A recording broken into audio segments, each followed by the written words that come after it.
साथियों नमस्कार। बीपीएससी 17वीं में 174 रैंक के साथ मुझे बिहार प्रशासनिक सेवा मिला है। काफ़ी स्टूडेंट का मैसेज आ रहा था कि मैं अपना मेंस का कॉपी आप सभी के साथ शेयर करूं। इसका पीडीएफ तो आपको BPSC mains prep android application है उस पर मिल जाएगा, लेकिन कुछ मैं यहाँ पे डिस्कस भी करूँगा आप सभी के साथ। ऐसी चीज़ें जो अच्छी हैं उसको आप फॉलो कर सकते हैं। अगर मैंने कुछ गलतियाँ की हैं इस अपने पेपर में तो उसको आप इग्नोर करके या फिर ऐसा करें कि वैसी गलती आप ना करें, इस चीज़ का आप ख्याल रख सकते हैं। तो जनरल स्टडीज़ 1 का पेपर है ये, और जीएस 2 का पेपर उसका अलग वीडियो आएगा और एसए का अलग, कारण अदरवाइज वीडियो बहुत लंबा हो जाएगा। पहला question, Indian council act 1861, introduction लिखेंगे। Representation to Indians, India act, government of India act 1858 में कुछ कमी रह गई थी, उसको फिक्स करने के लिए शॉर्टकमिंग्स को। फिर इसके क्या क्या प्रोविजंस हैं, इस पर मैंने 1, 2 और 3, 4, 5, 6, 7 पॉइंट मैंने लिखा।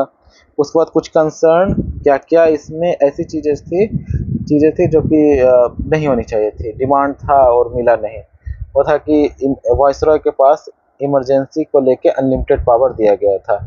उसके बाद मैंने इसे कंक्लूड कर दिया। अब देख सकते हैं मैंने कुछ ऐसा किया था कि 7 पॉइंट लिखा, फिर मैं अच्छा खासा गैप दे देता हूँ, फिर कंक्लूजन लिखा। बाद में मुझे लगा कि एक कंसर्न वाला पॉइंट भी ऐड कर देना चाहिए ताकि मल्टी डायमेंशनल हो, आंसर में सब कुछ कवर हो, पॉजिटिव निगेटिव सब कुछ कवर हो, इसलिए। अदरवाइज आप ऐसा कर सकते हैं, थोड़ा सा भरा भरा सा पेज लग रहा है, आप थोड़ा सा इतना पर भी अगर ख़त्म कर देते हैं, इसके नीचे ये सब लिखने के लिए, मतलब ये तो लिखना है कि नंबर ऑफ पेजेज में पेज का डायमेंशन की बात कर रहा हूँ कि कितना आप पेज भर सकते हैं। तो 1.25 पेज भी अगर आप लिखते हैं ढंग से तो भी चलेगा। 1.5 पेज थोड़ा कम हो जाता है, 1.25 पेज से 2 पेज के बीच आप लिख सकते हैं। ये मैं क्वांटिटी की बात कर रहा हूँ, क्वालिटी की नहीं। बात रही अब role of Bihar in quit India movement, तो मैंने एक पर्सन का जो कोटेशन था कोट उससे स्टार्ट किया कि quit India movement was most fierce in Bihar. फिर बिहार का रोल क्या है, क्योंकि देखिए यहाँ पे रोल ऑफ बिहार पूछा गया, क्विट इंडिया मूवमेंट पूछा ही गया है बिहार का रोल क्या था, तो उसी के अराउंड मेरा आंसर रिवॉल्व करना चाहिए, आपका आंसर रिवॉल्व करना चाहिए।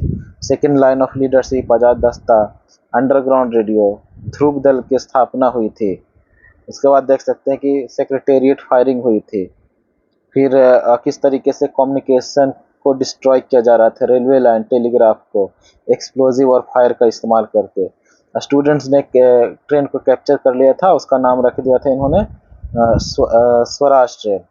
फिर पार्टिसिपेशन ऑफ वुमेन, क्या क्या था, वो भी एक वुमेन वाला भी डायमेंशन हमने ऐड किया। फिर इसका इम्पैक्ट क्या रहा, हालांकि डायरेक्ट इम्पैक्ट पूछा नहीं जा रहा है, लेकिन थोड़ा सा मल्टी डायमेंशन, थोड़ा सा जो मोनोटोनस नेचर होता है आंसर का, उसको ब्रेक करने के लिए मैंने इम्पैक्ट लिखा कि ये उन्होंने ये रियलाइज किया कि इंडियन सॉइल पे उनका टिकना ज़्यादा दिनों तक वो अब संभव नहीं दिख रहा है, इसलिए उन्होंने as a consequence, as a result cabinet mission को बुलाया था।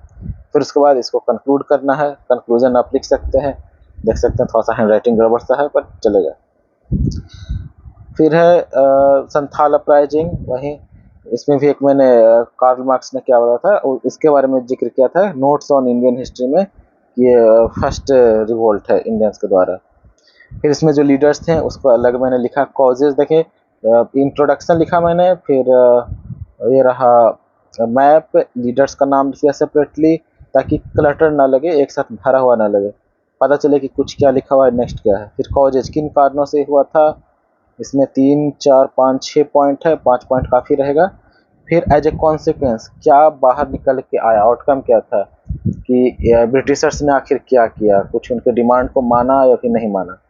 तो ये फिर 1, 2, 3, 4 पॉइंट है, सब अलग अलग सारे पॉइंट्स है, और फिर उसके बाद मैंने इसको कंक्लूड किया। साफ सुथरा है, दिक्कत नहीं है। फिर पटना कलम पेंटिंग की बात करूँ तो ये देख सकते हैं यहाँ पे इंट्रोडक्शन लिखा, फिर folk art, Mughal art, British art.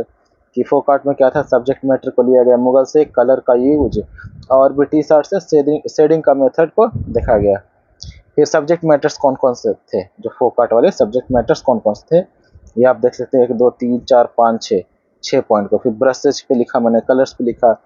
इससे हुआ कि वहीं अगेन मोनोटोनस नहीं दिखना चाहिए कि आप पैराग्राफ के फॉर्मेट में लिख रहे हैं या फिर 10-15 बुलेट पॉइंट लिखे जा रहे हैं, अलग अलग चीज़ें आपको दिखनी चाहिए, थोड़ा सा इसका एडवांटेज मिल जाता है। फिर आते हैं इस पे फीचर्स मैंने लिखा, फिर डिक्लाइन का रीज़न भी मैंने यहाँ पे मेंशन किया कि किन कारणों से इसका डिक्लाइन हुआ। देख सकते हैं यहाँ पे ना फीचर पूछा गया है ना डिक्लाइन पूछा गया है, लेकिन आपको अपने हिसाब से इसको अरेंज करना पड़ेगा। इसका कारण अरेंज करेंगे तो थोड़ा सा अट्रैक्टिव देखने में लगेगा और आपको अच्छे मार्क्स मिलने की संभावनाएं बढ़ जाएगी। गारंटी नहीं है पर संभावनाएं बढ़ जाती है जितना साफ सुथरा और जितना अलग अलग पॉइंट्स आप लिखेंगे।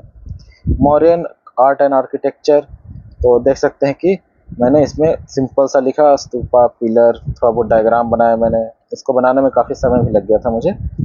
फिर कुम्हरार पैलेस के स्कल्पचर, हालांकि मैंने काफ़ी लोगों का कॉपी देखा और जो अच्छे भी लिखे हैं, टॉप लिखे हैं, इसमें काफ़ी ज़्यादा समय देते हैं इस टफ क्वेश्चंस को, कि अगर इसको आपको 6 मिनट का समय दिया गया है, लगभग 5 से 6 मिनट का शॉर्ट क्वेश्चन को कंप्लीट करने के लिए, 5 to 6 मिनट्स।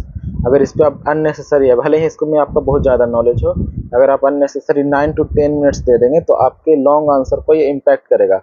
और इसमें आपका मार्क्स कितना बढ़ेगा कि नहीं, उसका कोई गारंटी भी नहीं है। बढ़ेगा तो 0.5, 1.01 मार्क्स इतना बढ़ेगा।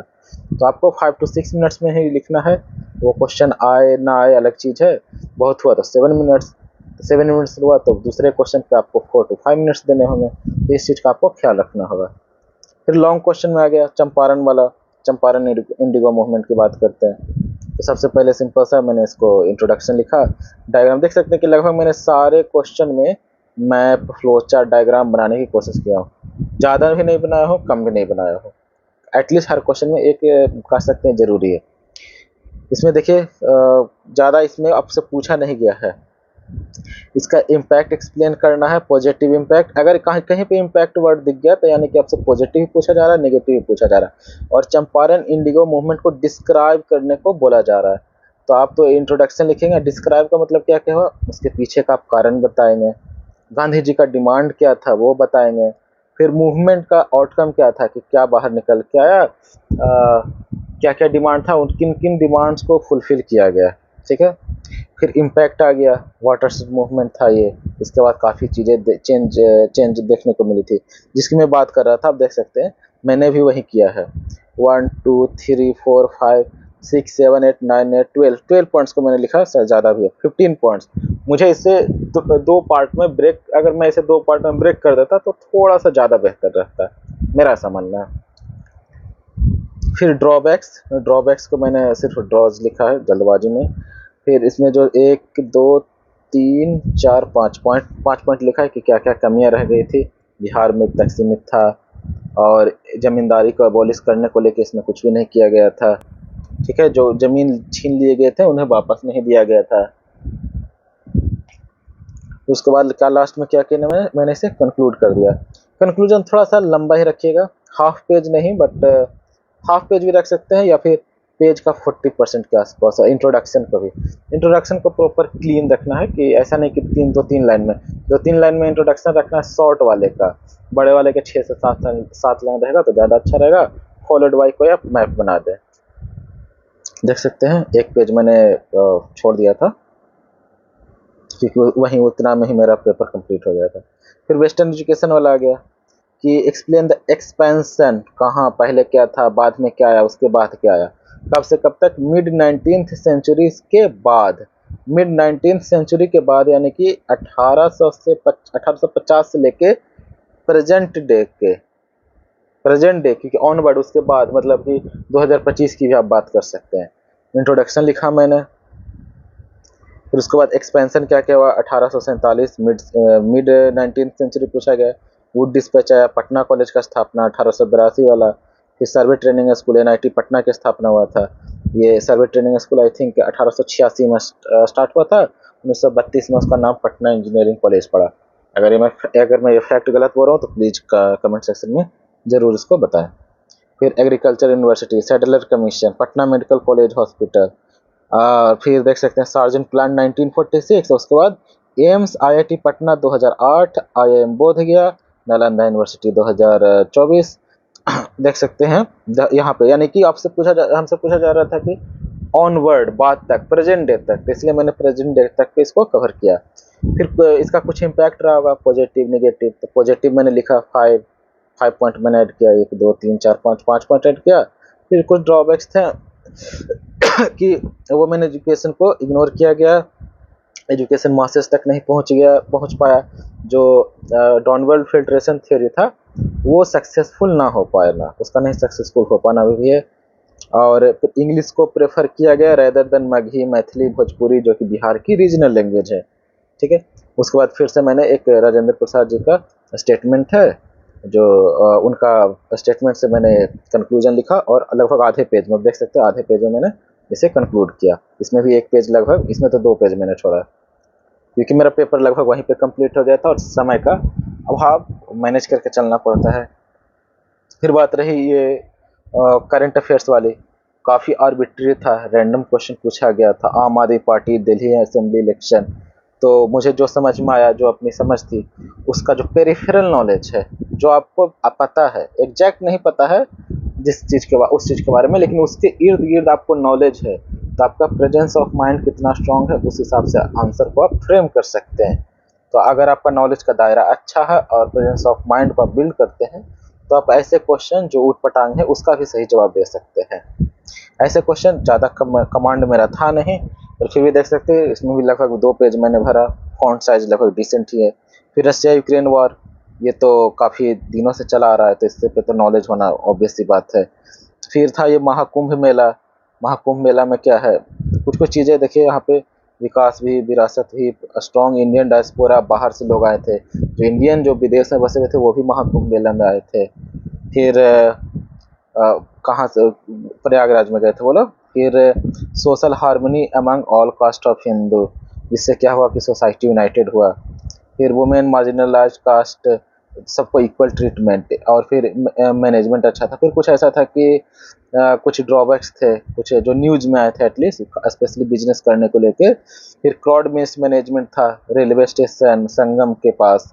उसके बाद फिर इसमें कुछ ज़्यादा नॉलेज था नहीं, तो फिर भी देख सकते हैं इतना स्पेस मैंने छोड़ दिया, क्योंकि जो जहाँ पे मुझे ज़्यादा आता था वहाँ पे मैं चाहा कि वहाँ पे मैं ज़्यादा से ज़्यादा समय दूँ। फिर अगेन कास्ट सर्वे को लेके है, कास्ट बेस्ड सेंसस, कास्ट सर्वे बिहार वाला फाइंडिंग, इस रिपोर्ट में क्या आया, कुछ इस तरीके से आया रिपोर्ट। क्यों ज़रूरत था इसका, क्यों ज़रूरत था, देख सकते हैं कि डिटेल्ड लाइट और नीड एंड इम्पोर्टेंस। तो नीड क्या था, नीड एंड इम्पोर्टेंस क्या था, तो इस पे मैंने करीब 6 पॉइंट लिखा है। फिर उसके बाद कुछ कमियां तो रही होगी, सारी चीज़ें तो सही होती नहीं है, ड्रॉबैक्स है, तो इसके कारण डिवीज़न बढ़ सकता है, कास्ट आइडेंटिटी स्ट्रॉन्ग हो सकता है, सर्टेन केसेस में अगेंस्ट मेरिट के प्रिंसिपल पे जा सकता है, और कास्ट बेस्ड पॉलिटिक्स को बढ़ावा मिल सकता है। तो ये कंसर्न भी मैंने लिखा, 6 पॉजिटिव और 4 निगेटिव मैंने यहाँ पे लिखा, कंक्लूड किया इसे। फिर ये 5th क्वेश्चन है, यूनाइटेड स्टेट ऑफ अमेरिका काफ़ी जो इंटरनेशनल ऑर्गेनाइजेशंस थे उसको उनको छोड़ रहे थे, अभी तक तो शायद 30-32 को छोड़ दिया इन्होंने। तो इससे रिलेटेड क्वेश्चन है कि क्या है ये सब चीज़ें, DEI इसको हुआ, इम्पोजिंग टू जेंडर आइडेंटिटी वहाँ का चलता है। फिर जो एलोन मस्क है, कैपिटलिस्ट एलोन मस्क, उसको डिपार्टमेंट ऑफ गवर्नमेंट एफिशिएंसी, उसका मतलब चीफ बनाया गया, डोज, DOGE। फिर कॉस्ट कटिंग हुआ सोशल वेलफेयर स्कीम को लेके। फिर इंटरनेशनल, वो तो हो गया उनका डोमेस्टिक वाला, इंटरनेशनल पे क्या एक्शन लिया गया, फिर कुछ टैरिफ था उस पर। फिर AI, ड्रोन, मिसाइल, जो टेक्नोलॉजी का ट्रांसफ़र इंडिया को किया जा रहा था या फिर अदर कंट्रीज को किया जा रहा था, वो थोड़ा सा स्लो हो गया। गल्फ ऑफ मैक्सिको को गल्फ ऑफ अमेरिका, काफ़ी सारे और इंटरनेशनल ऑर्गेनाइजेशन को छोड़ा। इस तरीके से मैंने इसे कंक्लूड किया। फिर यूनिफॉर्म सिविल कोड, ये एक सेम क्वेश्चन आया था आपको BPSC 69th में, मैं 69th का भी मेंस दे रखा हूँ, तो इस पर अच्छा कमांड था मेरा, मैंने लिखा। फिर यहाँ पे कुछ चीज़ें हैं, मैं जो मेरा अप्रोच था, अब इस पे इवेल्युएशन होने के बाद जो मेरे पास कॉपी आएगा उसके हिसाब से पता चलेगा कि मेरा जो अप्रोच था एग्जैक्ट इस क्वेश्चन को लेकर सही था भी या नहीं, क्योंकि ओवरऑल मैं पास हो चुका हूँ, 174 रैंक, अच्छा रैंक है, लेकिन इस क्वेश्चन में मेरा परफॉर्मेंस क्या है, मैंने थोड़ा सा अलग ट्राई किया। एग्जैक्ट इसका फ़ायदा मुझे इवेल्युएटेड कॉपी आने के बाद ही पता चलेगा। देखिए यहाँ बोला गया ऑल्सो एक्सप्लेन एग्जाम्पल के साथ कि क्या क्या चेंजेस लाई जाए इससे आएगी यूनिफॉर्म सिविल कोड से कहाँ पे, social, cultural, religious and legal basis, यहाँ पे क्या आएगी। तो ऊपर जो क्वेश्चन है उसके हिसाब से मैंने इन्फॉर्मेशन सिविल कोड इंट्रोडक्शन लिखा। फिर चेंजेस क्या क्या आएगी, सोशल, देख सकते हैं, कल्चरल, रिलीजियस और लीगल। तो जो पूछा गया था उन चीज़ों को मैंने एक्सप्लिसिटली मेंशन किया कि आपने जो पूछा है उससे रिलेटेड मैं आगे जवाब लिखने वाला हूँ। तो थोड़ा सा एग्जामिनर को पढ़ने में आसानी हो जाती है, ठीक है।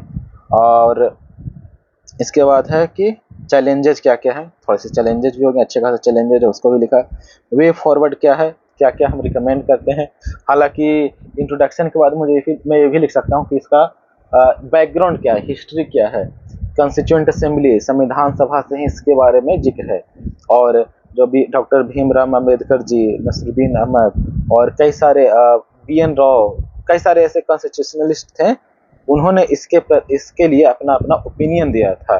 तो अगर मैं वैसे लिखता तो ज़्यादा अच्छा रहता, और किसी रिपोर्ट को मेंशन करता तो ज़्यादा अच्छा रहता। कब, इंट्रोडक्शन के जस्ट बाद 2-3 पॉइंट बैकग्राउंड हिस्ट्री अगर लिखता तो इंट्रोडक्शन, इंट्रो, फिर इसका हिस्ट्री, फिर उसके बाद है पॉजिटिव या फिर जो नीड है, इंपॉर्टेंस है, 4 पार्ट में, culture, social, religious and legal, ठीक है। फिर उसके बाद चैलेंजेस, फिर उसके बाद वे फॉरवर्ड में किसी रिपोर्ट का हम जिक्र कर सकते हैं, जैसे मैंने यहाँ लॉ कमीशन का रिपोर्ट का जिक्र किया था, कंसल्टेशन विथ ऑल कम्युनिटीज़, फिर इस तरीके से, फिर protection of rights of tribal. उसके बाद मैंने इसे कंक्लूड किया, देख सकते हैं। 2 पेज, करीब 2 पेज मैंने छोड़ा, क्योंकि वहीं पे मेरा उतना में ही समय की कमी और नॉलेज की कमी बोल सकते हैं। जितना आया लगभग मेरा ये आंसर इसका कंप्लीट हो गया था, इसलिए वहीं पे मैं आगे बढ़ गया। फिर ये 1 नेशन 1 इलेक्शन, ये क्वेश्चन भी लगातार रिपीट होता जा रहा है, तो इसका भी मैंने वही इंट्रोडक्शन लिखा। इसके बाद मुझे इसका मैं अगर हिस्ट्री लिखता तो ज़्यादा अच्छा रहता, बैकग्राउंड बताता कि कहाँ से आ रहा है। फिर ये देख सकते हैं इम्प्लीकेशन क्या क्या है फेडरल स्ट्रक्चर पे। आर्टिकल्स को मैंने मेंशन कर दिया, जो जो आर्टिकल्स थे, थोड़ा सा वो टेक्निकलिटी में अच्छा लगता है। फिर एडवांटेज क्या क्या है, क्या क्या इसका एडवांटेज है, फिर डिसएडवांटेज क्या क्या है, वो उसको भी जिक्र करना होगा। वे फॉरवर्ड क्या है, तो इसमें 2-4 मैंने रिपोर्ट क्या कहा गया है 170th लॉ कमीशन का। फिर सिंक्रोनाइजिंग इलेक्शन, ये वाला 2.5 ईयर कंडक्टिंग ईच 2.5 ईयर्स, ये वाला मैंने अपने मन से लिखा था। जुडिशियल ओवरसाइट, फिर एक्सपेंडिचर पे लगाम लगाना, ये सब चीज़ें से भी तो जो इलेक्शन है वो फ्री एंड फेयर हो सकता है। फिर इसे मैंने कंक्लूड किया और फिर इतना में मेरा लगभग कंप्लीट हो गया था। इसमें एक्चुअली एक्स्ट्रा पेजेस थे, 7 और 8 पेजेस थे इस क्वेश्चन में, इसलिए ज़्यादा पेजेस खाली देखने को मिलते हैं। वही मेरा DI के बाद, मैं अपना DI का बात करूं तो मेरे हिसाब से सारे क्वेश्चन सही थे, 72 आउट ऑफ 72। अब ये देखना है कि जो लास्ट क्वेश्चन जिसमें वो आप लोगों को पता हुआ 2 रेशियो में 2 है या 3 वाला, कौन सा सही है बाद में पता चलेगा। मेरा 3 वाला था, तो ये देखना है कि 3 वाला सही माना गया है, 2 वाला बाद में पता चलेगा। अगर ये 3 वाला है तो मेरा 72 आउट ऑफ 72 है, अदरवाइज आगे आने वाले समय में पता चलेगा। आई होप कि इस वीडियो से आपको फ़ायदा हुआ हो कि मैंने क्या लिखा, और इससे आप क्या सीख सकते हैं। जो थीम है, कैसे कैसे आप डायमेंशन, अलग अलग डायमेंशन को कवर कर सकते हैं। जहाँ पूछा जा रहा है उस चीज़ को लिखें, और कुछ चीज़ें इनडायरेक्टली पूछी जाती है उस पर आप 1 से 2 पॉइंट्स, अगर शॉर्ट क्वेश्चन है तो, और वैसे शॉर्ट क्वेश्चन में बताता हूँ, शॉर्ट क्वेश्चन आपसे पूछा जाए और शॉर्ट क्वेश्चन में कुछ चीज़ें इनडायरेक्टली पूछी जाए, डायरेक्ट नहीं लिखा गया, तो वैसे को आप 1 से 2 पॉइंट कवर करें, बस काम चल जाएगा। अगर लॉन्ग क्वेश्चन में ऐसा कुछ है जो कि इनडायरेक्टली पूछा जा रहा है आपसे, लिखा हुआ नहीं है, बस आपको ऐसा लग रहा है कि इसके बारे में कुछ जिक्र करना चाहिए, तो 2 से 3 पॉइंट, या फिर ठीक है 3 से 4 पॉइंट में आपको मैनेज कर लेना चाहिए। इस चीज़ का आपको ख्याल रखना है। बाकी चीज़ें मैं GS2 वाला भी मैं अपना डिस्कस करूँगा, और उसके साथ साथ ऐसे वाला भी कॉपी में अपना डिस्कस करूँगा। मेरा मानना है कि मेरा ऐसे अच्छा है, मेरे ऐसे में अच्छे मार्क्स आए होंगे, और मैं इस चीज़ का भी ख्याल रखूँगा कि जो अप्रोच होता है, जो थीम है, मैंने कैसे अपना थीम बनाया था कि शॉर्ट क्वेश्चन को कैसे अप्रोच करें, लॉन्ग क्वेश्चन को कैसे अप्रोच करें। लॉन्ग क्वेश्चन में स्टेटमेंट लिखा हुआ होता है, उसके बाद क्वेश्चन पूछा जाता है।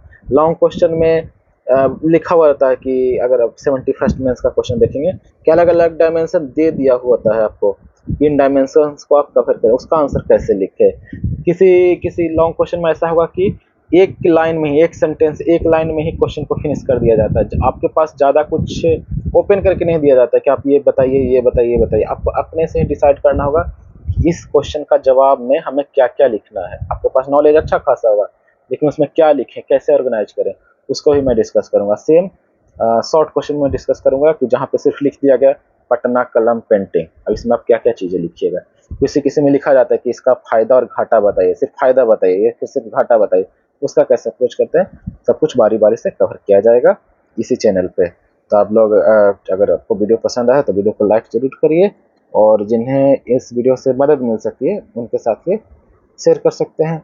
चैनल को सब्सक्राइब करिए, और ऐप पे आपको इसका ये वाला पीडीएफ दिख जाएगा, इसके साथ साथ अदर टॉपर्स हैं उनका ही पीडीएफ दिख जाएगा, हिंदी मीडियम, इंग्लिश मीडियम। तो वीडियो के अंत तक बने रहने के लिए धन्यवाद।